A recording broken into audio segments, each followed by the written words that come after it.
দর্শক সবাইকে স্বাগত জানাচ্ছি আনন্দযোগের তারকা আড্ডায়। আজ আমার সাথে এমন একজন আছেন যাকে রোমান্টিক গল্পে সবচেয়ে বেশি দেখা যায়, তার সাথে আজ আমরা কথা বলবো। এইবার ঈদকে কেন্দ্র করে আপনি নাটক দেখবেন প্রেম ভাই, আপনি নাটক দেখবেন মন দিওয়ানা, আপনি নাটক দেখবেন লাভ মি মোর, আপনি আরও কিছু আছে, ধরেন প্রায় 8-10টার মতো নাটক আছে। সবগুলো বললে এখন মনে রাখাও সম্ভব না, তবে যে তিনটা বললাম এই তিনটা শুরুর লিস্টে রাখলে ভালো হয়। তো এই যে তিনজন নায়িকার সঙ্গে কাজ করেছেন, তিনজনই নতুন, কেমন লাগছে? অবশ্যই খুব ভালো লেগেছে। মানে someone is to tell me যে নিজেকে সবসময় আপডেট রাখা খুব ইম্পর্টেন্ট। সো এই যে নতুন তিনজনের সঙ্গে কাজ করলাম, দে আর ইয়াং ব্লাড, অ্যান্ড ওদের মধ্যে নতুন অনেক কিছু। ওরা যেমন আমাকে বলছিল যে ভাইয়া একটু অভিনয়টা শিখিয়ে দিবেন, ঠিক শিখবেন। আমি আসলে ওদের থেকে ইয়াং হওয়াটা শেখার চেষ্টা করছিলাম, because it's very important to know যে আসলে এখন ইয়াং অডিয়েন্সরা কী চায়। নিজেকে ধরে রাখার, কাজের মাধ্যমে ধরে রাখার, শরীর স্বাস্থ্য ঠিক রেখে ধরে রাখার। ওই ফিল্মে কাজ করেন, ওটিটি প্ল্যাটফর্মে কাজ করেন, নাটকে কাজ করেন, তো চলচ্চিত্রে কবে দেখবো আপনাকে? দেখেন, এই প্রশ্নটা উত্তর আমার কাছে নেই। আমি নাটকের মানুষ, এখন নাটক করছি, নাটকটাই মন দিয়ে করার চেষ্টা করছি। ফিল্ম সবারই ইচ্ছা থাকে, আমার ইচ্ছা আছে, একটা প্ল্যানিংও আছে, একটা ডেডলাইনও সেট করা আছে নিজের জন্য। সো যদি সেটা হয় তখন আসলে এই প্রশ্নটা করতে হবে না আপনাকে, তখন এমনি দেখতে পাবেন।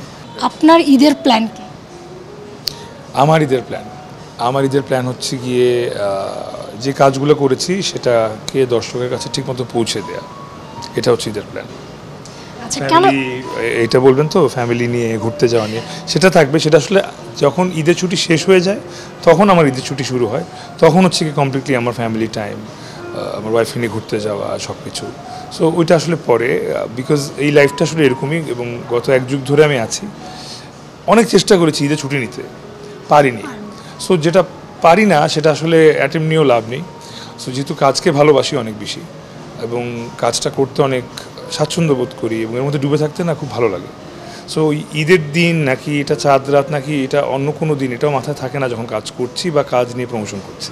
এই কাজগুলো আপনার কাছে কি মনে হয়, দর্শকদের কাছে কেমন সাড়া ফেলবে? তো আমি অনেক কষ্ট করেছি কাজগুলোর জন্য, প্রতিটা কাজের অ্যাক্টিং থেকে শুরু করে, গল্প শুটিং থেকে শুরু করে, লোকেশন কোথায় শুটিং করব, কস্টিউম কী হবে, শুধু আমার না, আমার পুরো কো আর্টিস্টদের, বাকি সবার, পুরো প্রজেক্ট ডিজাইন থেকে শুরু করে, ইভেন কি মাঝে মাঝে এডিটিং প্যানেলে বসেও কতটুকু ভালো করা যায়। সো বিইং অ্যান অ্যাক্টর, আমি অ্যাক্টরের বাহিরে গিয়েও চেষ্টা করেছি একটা কাজকে অনেক উপরে তুলে ধরার। এবার বাকিটা কমপ্লিটলি উপরাল্লাহ এবং দর্শকের হাতে। ঈদে সালামি দেওয়া এবং নেওয়ার একটা বিষয় থাকে, আপনি এখন দেন না নাকি সালামি নেন? আমি যদি সালামি পেতাম তাহলে গিভ অ্যান্ড টেক হলে ছিল যে নিলাম আর দিলাম। তা ছোটোবেলা যেরকম আমি সালামি নেওয়ার জন্য পাগল হয়ে থাকতাম, এখন আমি সালামি দেওয়ার জন্য, আমি সালামি দেওয়ার জন্য লোক খুঁজি। আচ্ছা, আপনাকে বেশি রোমান্টিক গল্পে দেখা যায়। এখন আমাদের কন্টেন্টের ভ্যারিয়েশনটা অনেক চেঞ্জ হয়েছে, থ্রিলার কাজগুলো বেশি হচ্ছে। তো আপনাকে কেন থ্রিলার কিংবা একটু কমেডি ওই কাজগুলোতে দেখা যায় না, রোমান্টিক গল্পেই কেন বেশি দেখা? নাটকের অডিয়েন্সরা আসলে থ্রিলার কম দেখে, থ্রিলারটা চলে ওটিটিতে বেশি। সো ওই জায়গা থেকে আমি যেই প্ল্যাটফর্মে কাজ করছি সেই প্ল্যাটফর্মের অডিয়েন্স তো আলাদা আলাদা। সো তারা তো থ্রিলার নিবে না আসলে। আপনি ইম্যাজিন করেন ঈদের ছুটিতে আপনি ফ্যামিলি নিয়ে বসছেন, আপনাদের বাবা মা ভাই বোন বা সন্তানদেরকে নিয়ে আপনি একটা কাজ দেখবেন, আপনি কী হতে চান, আপনি এন্টারটেইনড হতে চান। সো সেফ সাইডে আপনি কোন নাটকটা চুজ করবেন যেটাতে ফ্যামিলি আছে, রোম্যান্স আছে, অথবা কমেডি আছে। So this is the genre for নাটক, অ্যান্ড আই বিলিভ এই জনরাটা মানুষ বেশি রিসিভ করে। যখন ওটিটি আসে তখন আরও কিছু জনরা খুলে যায়, যেরকম থ্রিলার, হরর, সাইকো, সো এগুলো চলে আসে। ফিল্ম হলে তখন সব জনরা খুলে যায়, তখন মানুষ ডিসাইড করে যাবে যে আমি এটা দেখতেই যাবো। সো এই জন্যই আর কি। তো এখন যেহেতু নাটকেই আছি, এই জনরাগুলোকে মাস্টার করার চেষ্টা করছি। আপনার ভক্তদের কাছে আপনি কি বলবেন? ভক্তদের কাছে সব কিছু বলবো আসলে। আমার যত স্বপ্ন, যত ইচ্ছা, যত কষ্ট, সব কিছু ভক্তদের জন্যই, এবং ভক্তরা এই পর্যন্ত আমার সঙ্গে আছে দেখে আমি পর্যন্ত এখনও দাঁড়িয়ে আছি তৌসিফ মাহবুব হয়ে।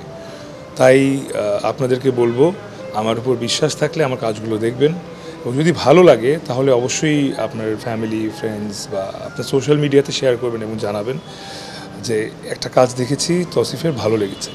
এতটুকুই আশা আপনাদের কাছে। Thank you.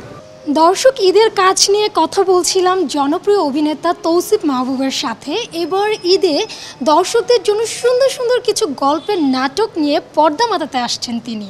তবে নাটকগুলো দেখতে দর্শকদের অপেক্ষা করতে হবে আর অল্প কয়েকটা দিন। হুমায়রা সিদ্দিকা, ৭১।